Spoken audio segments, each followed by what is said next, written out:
Good morning, everyone. Welcome to the Thursday, October 31st edition, the Halloween edition of the MMAOB Daily Podcast. I'm your host, as always, Adam Martin, and I'll be taking you guys through the latest in the world of mixed martial arts. We got a couple of things to talk about here, but yeah, it's nuts that we've made it to the end of October already, guys, and 2 days away from UFC 244. So that's the good thing. But Christmas coming up pretty soon, and it's crazy how fast the months have gone by this year. I've actually been doing this podcast for 6 months now, which is insane to me because I used to do the odds and ends and translated into this podcast, and it's gone by quick, and I've enjoyed doing it. So let's get right into today's show. Don't want to waste any more time. Let's start with the news here. Dana White spoke to TMZ yesterday, and he confirmed that the promotion is looking at Conor McGregor versus Cerrone to headline UFC 246 January 18th in Las Vegas. So we had been hearing about that for quite a little while now from Cerrone. Conor McGregor had mentioned, I think, Cerrone's name, but he didn't say specifically that would be the fight for him. Now Dana White is giving confirmation that's what the UFC is trying to book. He also cautioned that the fight is not signed yet. They do want the fight to happen, but it's not official by any means. So it looks like it's going to happen, but it's not signed to paper yet. But yes, Conor McGregor versus Cerrone, it makes a lot of sense. I've talked about this fight a little bit on the podcast. Again, not official yet, but it just makes so much sense. Conor needs a fight that's winnable. Cerrone's coming off 2 straight losses by TKO. Conor McGregor hasn't fought in a while. Cerrone obviously is a very active fighter, but he's also a guy who's taken a ton of damage because he's been so active. So I think if you're Conor, why would you fight Justin Gaethje? Why would you fight a guy coming off 3 straight knockout wins? But you can fight a guy coming off 2 straight TKO losses in Cerrone. So yes, this looks like it's going to happen at UFC 246. McGregor versus Cerrone, not official again, but Dana White confirmed the UFC is trying to make this happen.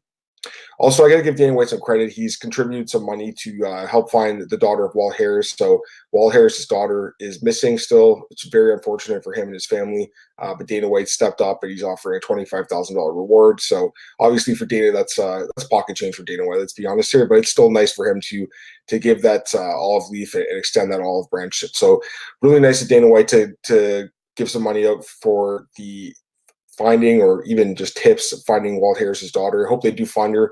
I gotta give Dana props because I give him flack on this podcast quite a bit, and I gotta give him some props for doing that. It's pretty nice of him. Speaking of UFC 244, Darren Till is apparently late to fight week due to some visa issues, which is obviously extremely unfortunate. We all want to see Darren Till fight Kelvin Gastelum. He's supposed to be arriving in New York today, so that should be happening. And he should be still in line to fight Gastelum, but obviously by flying in late, he could have some weight cutting issues. He is moving up to middleweight. If this fight was a welterweight, there's no way in hell I would think that he'd make the 170-pound limit. Moving up to middleweight, getting that 15 pounds cushion should help him out to make the middleweight weight class, but we'll see. And the UFC has actually brought in Cannonier on standby for UFC 244 just in case something happens to Darren Till. However, Kelvin Gastelum says that he will not fight Cannonier. He's not interested in fighting Jared on 2 days' notice. He gave Jared props, saying he's a hell of a fighter, a scary guy, and doesn't want to fight him on 2 days' notice. I don't think you can blame Kelvin Gastelum. It's really unfortunate if this does happen, if Till does, for whatever reason, not is unable to make weight, or he can't get in the country. I think he's already there now, but if he can't make weight and the fight is scrapped, or he comes in heavy or something, and Kelvin Gastelum turns down a fight with Jared Cannonier, who's the short notice opponent that the UFC brought in as a backup, people are going to give Kelvin Gastelum flack and say he's a wimp and say he's soft and say he's not like McGregor, who took the fight with Diaz on a few days' notice, and not like these guys like Benavidez, or not Benavidez, Dillashaw, who fought Joe Soto on a day's notice. Like, there's a lot of guys that have taken short notice fights, but I can't blame Kelvin. He's in a spot right now where he really does need to get a win. If he goes in there and fights Cannonier, gets knocked out, it hurts his stock a lot. So I can't blame him at all. He said he'll fight Jared Cannonier. He just wants more of a training camp than 2 days to fight a different opponent than Darren Till, and I cannot blame him at all. So I really hope this doesn't happen. I hope we see the Till Gastelum fight. I want to see that fight, and I'm going to be pretty upset if fans start giving Kelvin Gastelum flack, calling him like a wimp and stuff if he doesn't fight Cannonier. If that comes to shove, hopefully that doesn't happen. Hopefully it's just the Till versus Gastelum fight, but I can already see fans going after Gastelum, saying that he's soft because he doesn't fight Cannonier on 2 days' notice, even though Gastelum has proven time and time again he'll fight anyone, and is time and time again proved that he's one of the toughest guys in the UFC, coming off an incredible fight with Israel Adesanya, arguably the fight of the year for 2019. And speaking of Israel Adesanya, his last opponent, Robert Whittaker, apparently canceled like a speaking tour, and he could apparently announce a new fight coming up. So we'll see what happens there. There's some speculation that he could be in line to fight Israel Adesanya rematch. I don't see that happening. I really don't. I think he'll probably get someone else to fight instead. Maybe Cannonier, if that could possibly happen if Cannonier doesn't fight. I just don't know if he'll get that rematch with Adesanya. I mean, listen, like if Adesanya doesn't fight Costa, obviously he'll need an opponent. But I just feel like Whittaker, he got dominated in that fight. Let's be honest here. So to me, that doesn't make too much sense, but it is an option. And I guess I wouldn't be shocked if that's what happened. But yeah, it looks like Robert Whittaker has a fight lined up, and we'll probably hear about that very soon. The UFC's 2019 calendar is pretty much done for the year, but 2020 is coming up very soon. And the fights are already filling out. We already know about UFC 246. There's been fights getting issued for January cards, just TBD cards, and I'm sure we're going to hear about them very soon. I think there's a press conference tomorrow on Friday, if I'm not mistaken, in New York, where they'll give some heads up to what the first quarter schedule looks like in 2020. So we'll have to wait and see what happens there. But yeah, it looks like Whittaker is probably going to have a fight now soon. I mean, it could possibly be in the New Zealand card that's scheduled, I think, for January, February. That's the rumored card with Dan Hooker. He wants to fight, I think, Poirier and some other guys. Poirier's not going to happen because he's hurt right now, but I expect Whittaker probably be in that card with Dan Hooker. PFL takes place tonight. All fighters have made weight in the heavyweight and light heavyweight divisions. You'd hope the heavyweights make weight, but yeah, the light heavyweights have also made weight, and the odds have dropped. Thankfully, this morning they dropped at 9 a.m. sharp and 10 a.m. sharp, depending on where you are. So, some interesting odds for sure. I have previewed this card. I previewed it on Tuesday with Cole Shelton during our UFC 244 preview podcast. So go back and check that out, by the way. We previewed UFC 244 in its entirety. I can't wait for that card. But PFL 2019 playoffs, it's week 9 for PFL. The odds are fully up now. I'll just talk about them quickly here. I mean, I have already previewed the card, but we didn't have odds when we did it. So to be fair, my thoughts do change a little bit. So let's go through them. Dennis Goltz, I'll do heavyweights and then go down to the light heavyweights. So heavyweights, Denis Goltsov against Satoshi Ishii. Goltsov open minus 350, Ishii open plus 250. No surprise here. Goltsov should be a favorite here. The guy's got a lot of experience, a lot of wins. Ishii's kind of like a up and down fighter, I think. Didn't look too good in his last fight either. So you got to go with Goltsov here. The odds obviously are high, but he should win this fight, probably by stoppage, to be completely honest. Alex Nicholson versus Francimar Barroso, another heavyweight fight. Barroso minus 125, Nicholson minus 115. We both lean towards Barroso on the podcast. I still do. I think it is a decently competitive fight, but I do think Barroso probably does get his hand raised in this one. The odds are a little bit closer than I thought, to be honest, but they are giving Alex Nicholson some respect for his knockout power. But I do believe Francimar Barroso probably wins that fight. Also in the heavyweight division, we got Ali Asayev against Kelvin Tiller. Asayev open minus 460. Kelvin Tiller open plus 320. Once again, we both favored Isaev. The odds are pretty high for this one, I think, though. Minus 460. That's pretty high. I don't think I'd want to touch that one. I think Tiller's a little bit better than people give him credit for. He actually is pretty well-rounded for a heavyweight, but he probably does get out-wrestled here and loses the decision. But, I wouldn't be surprised either way. And the other heavyweight bout is Jared Rochal against Mohamed Darius. Darius open minus 290, Rochal plus 210. This is one I actually think their underdog has a good chance to win. I know Darius is a very dangerous guy, obviously has knockout power. But Rochal, for all his faults, and listen, he's not a great fighter by any means. We saw him in the UFC. He's very limited fighter. His striking's not very good. His chin's not very good. He's still got that wrestling background. And at plus 210, if you're going to look at a dog on this card, especially in the heavyweight division, I think maybe there's a chance you could go with Rochal and you could get the win here. So that'd be my dog pick of the 4 heavyweight fights. I would go with Rochal at plus 210. He might lose. He might get finished in the first round. I wouldn't be surprised, but I think at plus 210 for him to wrestle Darius, I think there's a good chance of that and better chance than the odds makers are giving him credit for. In the light heavyweight division, we have Rashid Yusupov against Vinny Magalhaes. Yusupov open minus 190, Magalhaes open plus 150. And this was one where I honestly wasn't sure where the odds makers would go.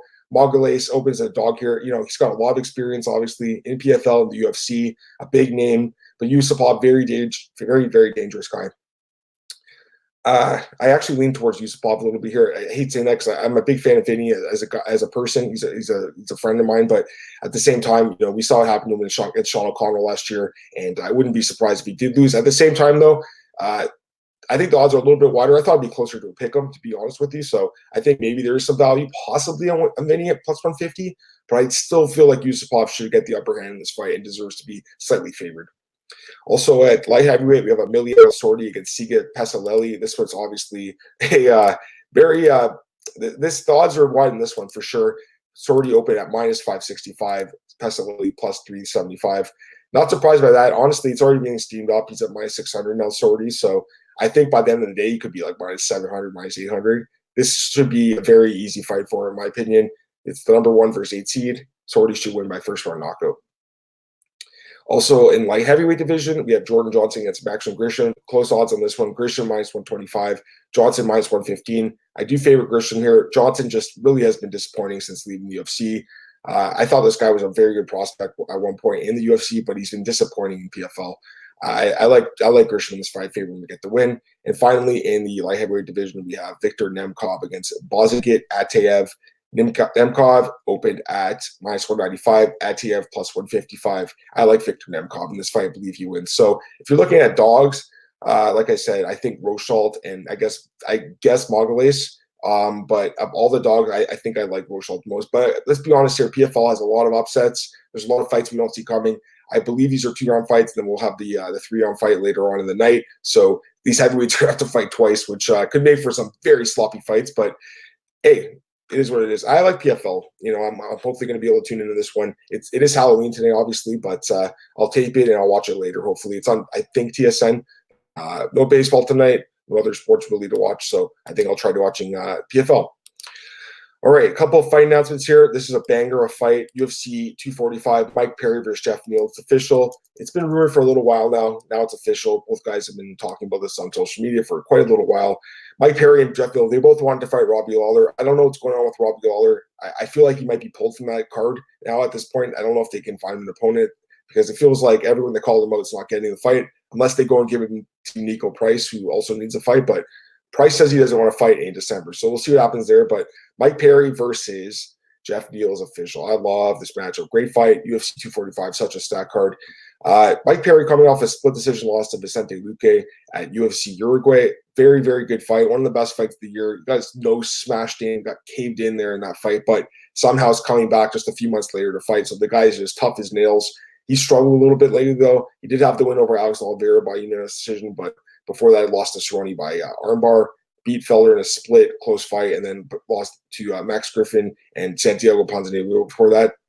He really has been up and down the UFC. Only a 6-5 record, but Mike Perry's a guy that I think a lot of people have respect for, and they gain respect for him over the course of his couple years in the UFC. Just the guy's tough as nails, and he's always wanting to scrap. He doesn't turn down fights. He always wants to fight. So got a lot of respect for Mike Perry, and he takes on Geoff Neal here. Geoff Neal's like one of the hottest fighters in the division right now. He's on a 6-fight win streak, 4-0 in the UFC.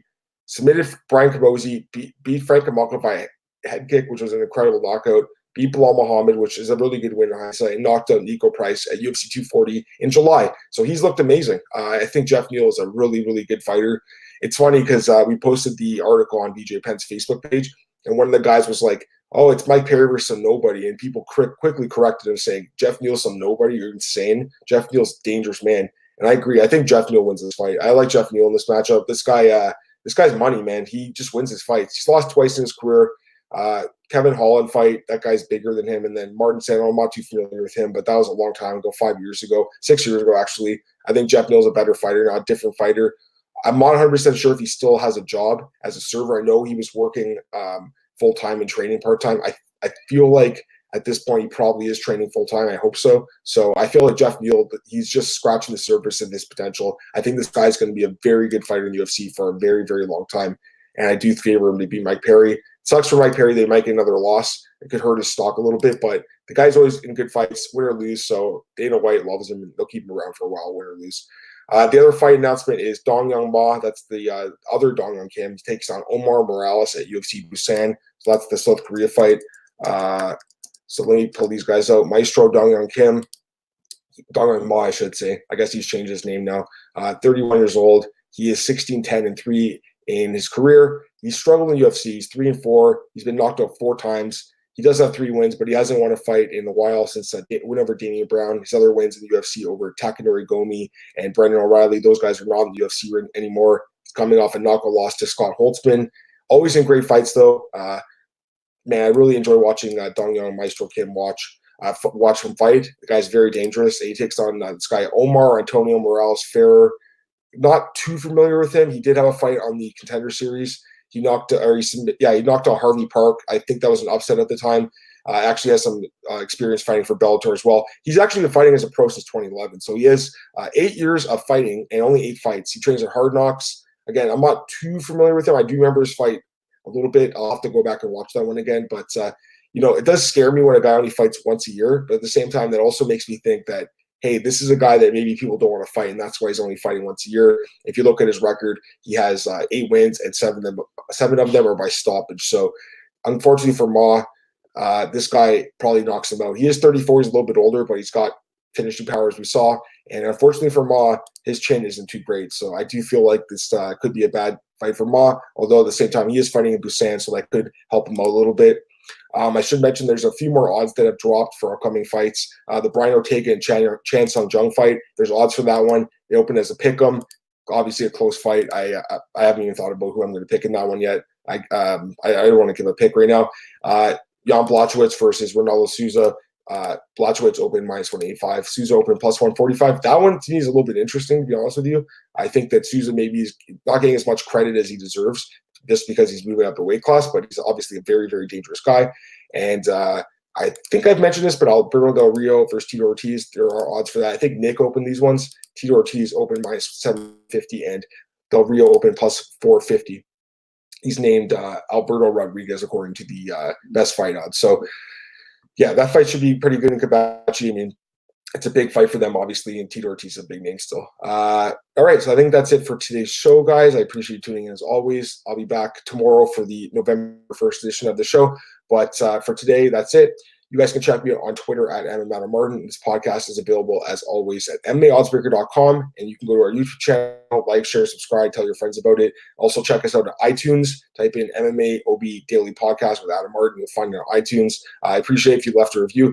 Thank you so much for the people that did. I really appreciate those reviews, guys. Anything helps. We're trying to grow the show, so it's growing slowly but surely. Obviously, me and James had a really good thing going with the parting shot. We've both had to kind of rebuild ourselves since we've kind of parted ways, I guess. I mean, me and James are still great friends, but he's doing his thing with the score. I'm doing my thing with BJ Penn and MMA Oddsbreaker. So we had to rebuild our own podcast, but so far so good. Again, you can check us on iTunes, Spotify, Anchor, SoundCloud. This podcast is available at quite a few places.